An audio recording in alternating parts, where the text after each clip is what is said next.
Agora, eu vou entrar na Lei 8.112, propriamente dito, para analisar alguns artigos e o processo administrativo disciplinar, ele começa a partir do artigo 116 ao artigo 182 da Lei 8.112.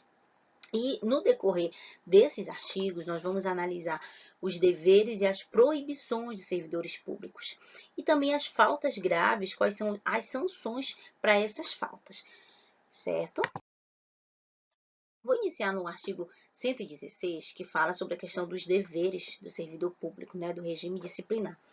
Veja que são artigos, às vezes, longos, que tem muitos incisos, mas em alguns momentos nós vamos ter que ler realmente praticamente todos, porque esses deveres e essas proibições, elas vão estar, elas vão servir para a questão da sanção lá no PAD, né? Se você praticou uma proibição dessa, você vai sofrer uma determinada sanção lá na frente. Então, por isso que nós precisamos ler e entender para nós podermos, quando nós chegarmos no PAD, compreender aquela sanção está relacionada a qual penalidade, qual é o artigo que foi desrespeitado, ok?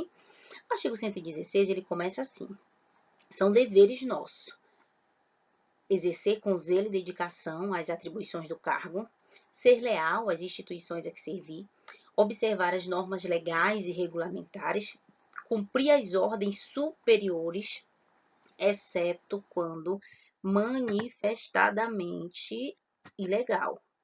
Então, isso aqui é muito importante, porque, observação aqui, um exemplo, o seu chefe pede para você fazer determinada situação. Se você não conhece a lei, você faz, porque você pensa que é sua atribuição. Por isso que é importante conhecer. Se você conhece, você fala, olha, você me perdoe, mas isso não é minha atribuição. Eu acredito que isso é atribuição ou sua ou de fulano, para não você não configurar uma questão de desvio de finalidade.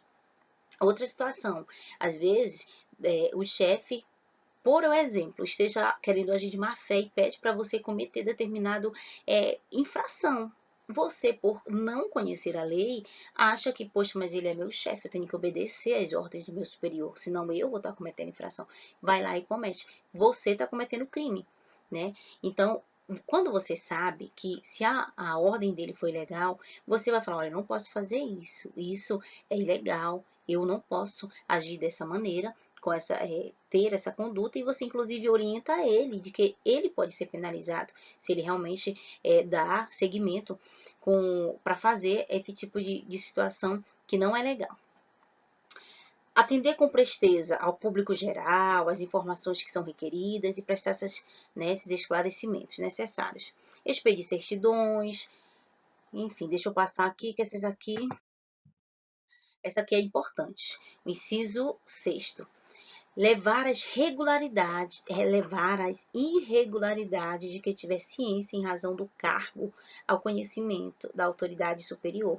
Você tem que levar. Se você tem conhecimento de que um colega de trabalho está cometendo algum ato que não é permitido, alguma infração, você, por mais que seja seu amigo, você tem que levar a autoridade para que ele saiba que determinada situação está sendo cometida. Claro que ele vai averiguar e vai verificar se de fato, né, o que está acontecendo, como é que realmente está se dando aquela situação, se está havendo crime e infração por parte daquele servidor ou não, mas é obrigação sua informar. Zelar pela economia do material, entra na questão do princípio da eficiência, que eu falei agora há pouco. Guardar sigilo sobre assunto da repartição, também muito importante. Manter conduta compatível com a moralidade administrativa, ser assíduo e pontual ao serviço, tratar com humanidade as pessoas, representar contra a ilegalidade, omissão ou abuso de poder, certo? Esses são os principais, foi os que eu selecionei. Da acumulação.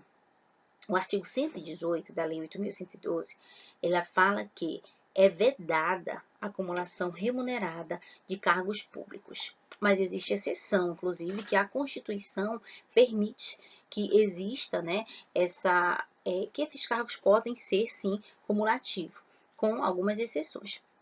Por exemplo, as possibilidades são 2 cargos de professor, um cargo de professor e o outro de técnico e científico, 2 cargos privativos de profissionais da saúde, quando essas profissões elas são regulamentadas, e e tem a questão também quando o servidor é professor e exerce um mandato eletivo, a questão política também é permitido. Mas em todos esses casos, tem que ser observada a questão da compatibilidade do horário. Mesmo sendo permitido, não pode ser no mesmo horário, no horário do expediente, que aí não seria permitido. Tem que verificar essa questão da compatibilização do horário, certo? Das responsabilidades. Está no artigo 121 em diante. O servidor responde civil, penal e administrativamente. Deixa eu falar para você uma coisa. O servidor que comete apenas uma infração, ele pode responder várias sanções. Uma única infração cometida enseja ao servidor vários tipos de sanções. Isso é sério.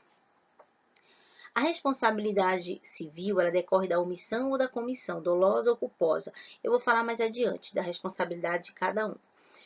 A responsabilidade penal abrange de crimes e contravenções penais. A responsabilidade civil administrativa resulta do ato omissivo ou comissivo praticado no desempenho da função ou do cargo.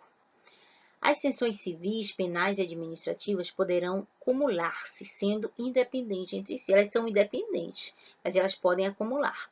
Em alguns casos também, elas se comunicam, mas eu vou falar isso mais adiante. A responsabilidade administrativa do servidor será afastada no caso de absolvição criminal que negue a existência do fato ou sua autoria. Eu vou falar também disso mais adiante quando eu for falar dessas três, de responsabilidade jurídica. Certo?